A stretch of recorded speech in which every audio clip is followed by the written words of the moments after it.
Bonjour et bienvenue sur l'Expression Topcom, le portail de la communication et du management. C'est la reine des rendements agricoles. Pour autant, elle manque singulièrement de glamour puisque sa production est transformée à hauteur de 70% pour faire du sucre. L'agriculture française lui doit beaucoup puisqu'avec 37 millions de tonnes annuelles, la betterave sucrière française figure au premier rang de la production mondiale. Lassée d'entendre survaloriser le sucre de canne, la betterave est passée à l'offensive en lançant fin 2011 sa première campagne de pub à la télé. Campagne signée de l'agence 6IM, dont nous recevons le directeur général, Jocelyn Jarnier, accompagné de Karine Abécassis, responsable de la communication de la CGB, alias Confédération Générale des Planteurs de Betteraves.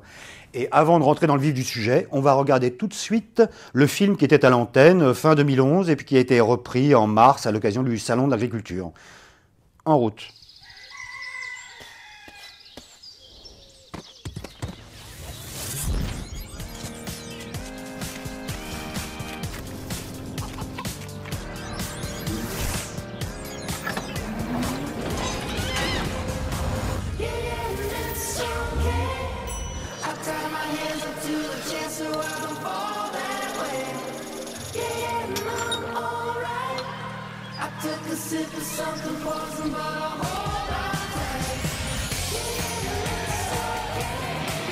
En France, en Europe et dans le monde, la betterave sucrière française apporte le plaisir du sucre et l'énergie du bioéthanol.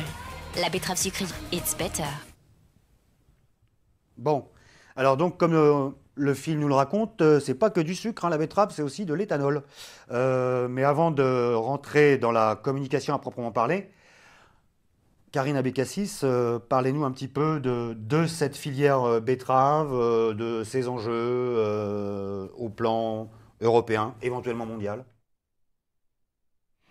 Donc la filière betterave en France, elle peut être assez peu connue, mais elle est quand même, elle a une place très importante puisque la place de la France est le premier producteur mondial de sucre de betterave et d'éthanol de betterave. C'est une filière importante puisqu'elle représente 45 000 emplois avec ses deux principaux débouchés, donc le sucre et le bioéthanol. Il y a en France 26 000 planteurs de betteraves. On cultive la betterave dans 29 départements, essentiellement au nord de la Loire. Donc voilà, ça c'est pour vous poser donc, un petit peu le contexte de la filière. Maintenant, les enjeux au niveau européen et aussi au niveau mondial sont assez importants puisque la filière betterave aujourd'hui, en fait, le sucre est régi par un règlement sucre qui impose des quotas de production. Donc ça, c'est une base et un règlement qu'on a depuis 2006 aujourd'hui. Et aujourd'hui, ce règlement sucre est remis en cause dans le cadre de la réforme de la PAC en 2013. Et la Commission européenne veut supprimer ces quotas pour l'Europe. Donc c'est vraiment déstabiliser la filière puisque produire des quotas, c'est déjà avoir un revenu minimum pour nos agriculteurs et assurer un débouché et une production de sucre. D'accord. Et ça s'exporte beaucoup, la betterave? Ça s'exporte bien sûr au niveau européen, enfin le sucre, puisque la betterave en tant que telle, elle ne fait que se récolter et ensuite être transformée. Okay. Donc transformée en France. Transformée en France, en sucre et en bioéthanol, et potentiellement exportée en Europe et dans le monde sur le marché mondial. D'accord. Alors, j'ai cru comprendre que dans les attendus de la campagne, il y a un match un peu entre la betterave et la canne. Il y a une tendance à une survalorisation peut-être du sucre de canne par rapport au sucre de betterave. En fait, la canne est notre principale concurrente. Le sucre de canne représente une part très importante sur le marché mondial. Et on souhaite vraiment aujourd'hui défendre nos intérêts et montrer la betterave comme un fleuron de l'agriculture française, puisque c'est une filière, comme on l'a montré, qui est somme toute assez importante, et ne pas se laisser dépasser par la canne qui a des coûts de production bien moindres que la betterave, et on doit vraiment défendre notre place sur le marché mondial par rapport à une telle concurrente. D'accord. Et est-ce que c'est important? Donc, je suppose que si on sort une campagne comme celle-ci, qu'on utilise la télé, c'est qu'il y a un besoin de communication grand public. Pourquoi c'est important que le public identifie la betterave?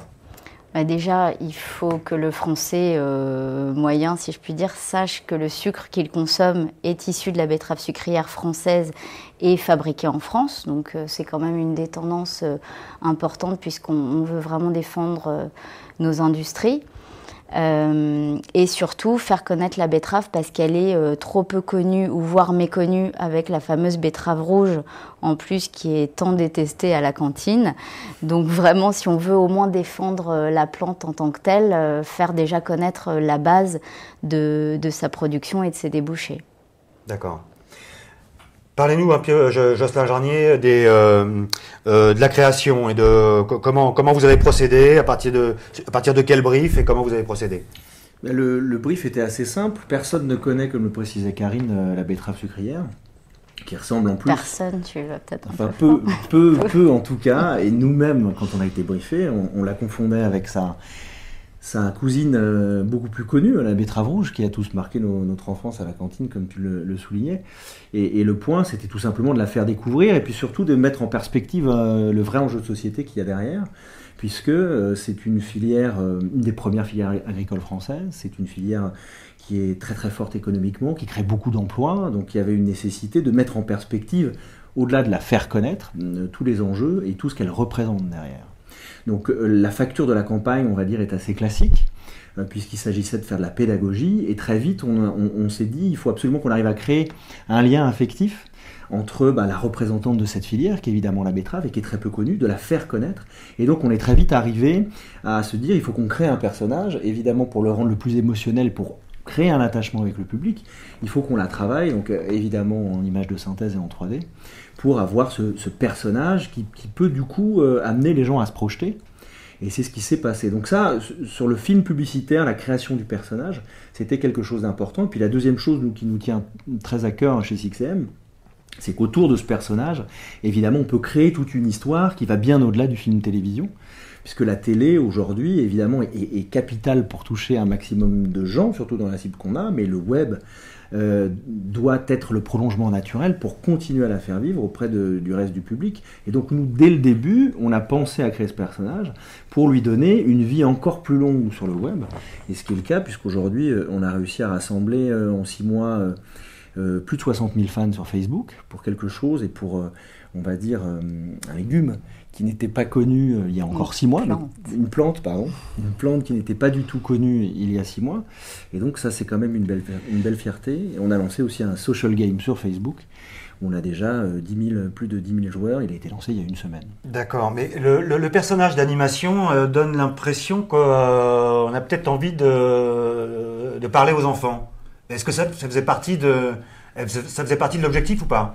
Écoutez, aujourd'hui, le registre de la 3D et des personnages touche beaucoup plus que simplement les enfants. Je veux dire, l'imagerie 3D est maintenant née il y a quasiment une vingtaine d'années, donc elle fait partie aujourd'hui du vécu des adultes qui ont été enfants il y a 20 ans. Donc on le voit sur beaucoup de campagnes, beaucoup de sujets de communication.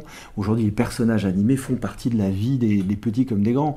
Après, maintenant, ce qui est intéressant, et on le voit beaucoup justement, parce que le fait d'avoir créé rapidement un engouement sur une communauté Facebook, on arrive à voir qui est-ce qu'on touche plus particulièrement.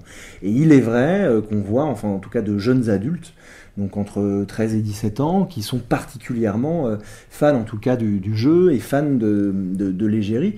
Mais il y a aussi beaucoup d'autres gens, donc ça dépasse vraiment ces strates-là. Oui. Bon, ce qui veut dire donc que cette Miss Better, c'est pas un one-shot, c'est un personnage qui est amené à pérenniser, qu'on est amené à revoir, que ce soit en télé ou que ce soit sur d'autres médias. Alors, je laisserai Karine répondre en partie à cette question, mais ce qui est certain, c'est qu'elle a été conçue pour justement vivre et pour avoir une vie en dehors des masses médias, et c'est aujourd'hui capital pour une marque.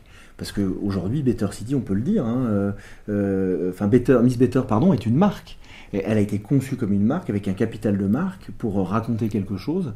Et donc aujourd'hui, il y a vraiment eu la création d'une marque, avec une plateforme de marque et une plateforme de communication, qui doit permettre de la faire vivre à travers le temps. Vous vous êtes mordu la langue, là. Better City, c'est quoi ça? C'est quoi Alors Better City, c'est le social game qui a été mis en ligne sur Facebook il y a à peu près une semaine.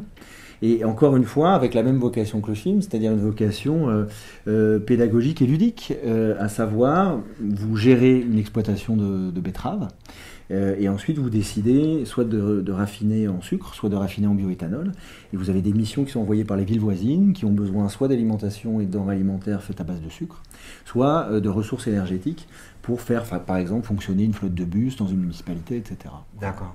Mais alors, donc c'est un jeu qui est accessible vraiment grand public, enfin, c'est pas un jeu pour les planteurs de betteraves, quoi. Ah, du tout. Ah non, non, du tout. Au contraire, ça se veut vraiment être un public très très large et que de tout âge de 7 à 77 ans, la personne puisse se mettre dans la peau d'un betteravier et voir ce que c'est que de cultiver des betteraves et de fabriquer du sucre pour répondre aux missions de cette ville, justement. D'accord. Et vous savez, sur ces 37, qu'est-ce qu'on a dit, 37 millions de tonnes, c'est ça 37 annuels millions de tonnes. Alors là, c'était un record en 2011. Ouais. En même temps, c'était les 200 ans de la betterave, puisqu'elle a été lancée par Napoléon en 1811, donc ça tombait plutôt bien. Et en général, c'est de l'ordre de 30 à 35 millions de tonnes de production annuelle. D'accord. Et avec une répartition entre ce qui va vers le sucre et ce qui va vers l'éthanol, c'est de quel ordre? C'est, comme vous l'avez dit, à peu près 70% vers le sucre et le reste. Alors, on a de l'éthanol, mais qui est aussi de l'alcool de betterave, qui va dans l'industrie pharmaceutique, qui va dans les parfums, mais aussi vers le bioéthanol carburant. Et vous avez également de la pulpe de betterave qui ressort de cette transformation et qui est donnée à l'alimentation animale. Donc dans la betterave, rien ne se perd. Ah ouais. D'accord. Bon, et revenons donc alors sur la campagne elle-même. Le plan média dans les grandes lignes, c'était quoi? Donc on est parti de fin 2011, je crois. Hein. Exactement, fin 2011. La campagne a été lancée en novembre sur TF1, 45 secondes. Donc un format volontairement extrêmement puissant pour avoir un effet de diffusion le plus fort possible au départ. Et ensuite, évidemment, relayé sur France 3 Régions, parce qu'on a cherché à créer de l'affinité avec des publics justement qui étaient particulièrement intéressés par la filière. Et puis aussi quelques chaînes de la TNT. On a repris la parole une semaine sur un format identique avec des écrans puissants sur TF1 et aussi en France 3 Régions au moment du salon de l'agriculture pour rebondir justement sur une actualité. On sait que l'opinion était sensible à ces sujets-là. Et puis, il y a eu aussi toute une présence intéressante de Miss Better qui a été déployée sur le terrain pendant le salon de l'agriculture.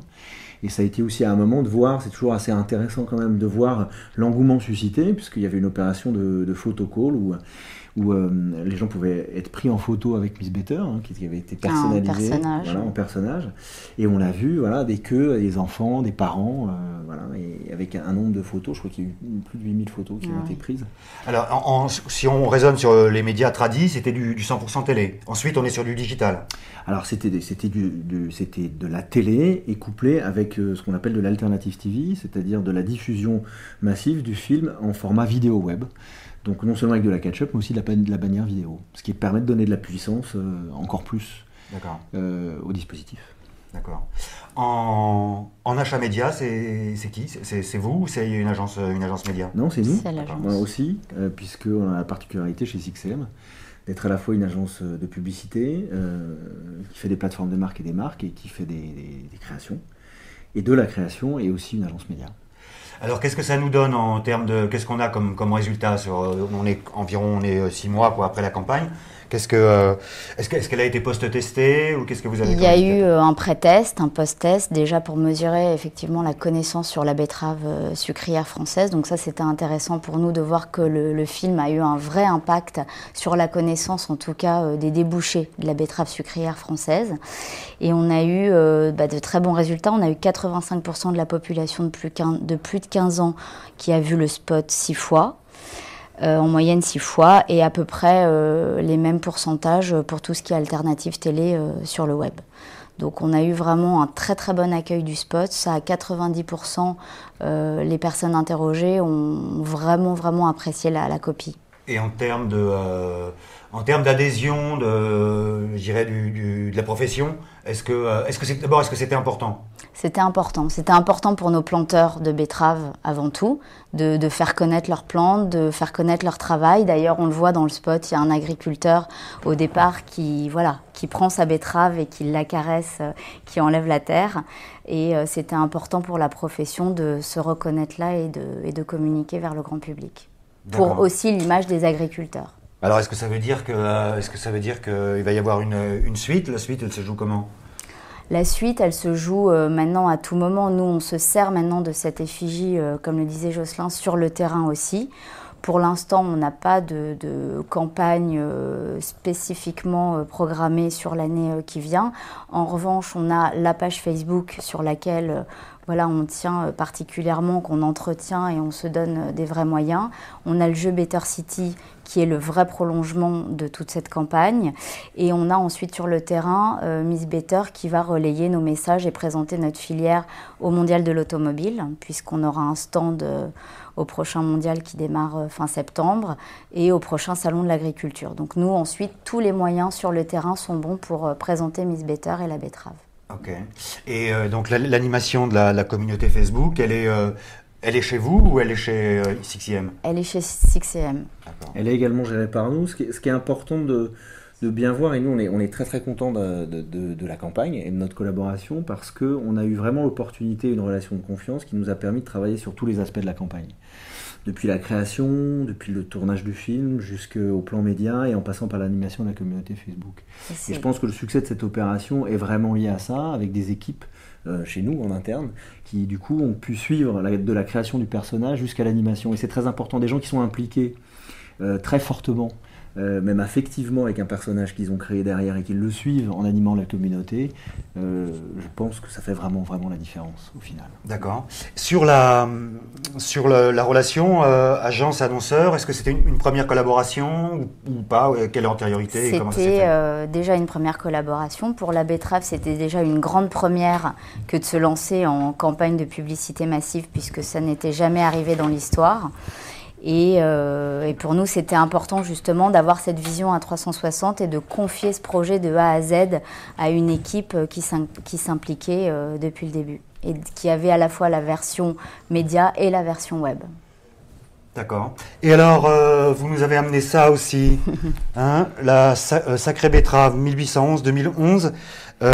Voilà, c'est quoi livre... et qui est-ce qui c'est bouquin sur l'histoire de la betterave? C'est un livre qui retrace toute l'histoire de la betterave depuis 1811 jusqu'à aujourd'hui, avec tous ses débouchés et tout ce qu'on veut savoir sur la betterave. Et en édition, qui est-ce qui vous a fait ça? C'est les éditions Daniel Bordet. D'accord, parfait. 6M, deux mots sur... l'agence, son origine, son positionnement? Alors c'est une jeune agence, puisque c'est une agence qui a 1 an et demi d'existence, qui a été créée dans le groupe Full Six, qui est un grand groupe digital, mais 6M est une agence de publicité à part entière, qui rassemble à peu près 45 personnes.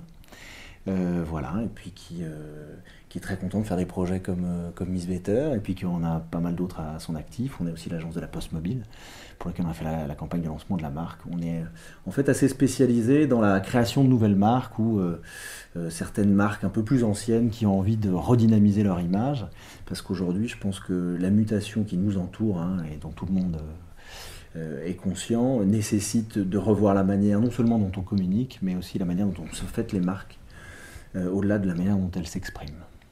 D'accord. Bon, on termine sur une petite réplique culte. La betterave sucrière française, ici et ailleurs, it's better. Par exemple. Non, mais une autre réplique culte. Sur 2000 km de piste, on m'appelle la betterave. Mais ici, dans mon garage, on m'appelle plutôt patron. J'espère que ça y est là-dedans, ça. Réplique culte, quel film? Alors ça... Je vous invite à lire le livre pour le savoir. 100 000 $ au soleil. 64, Henri Verneuil. Et la musique est de Georges Delerue. Quelle culture. Allez, envoyez la betterave.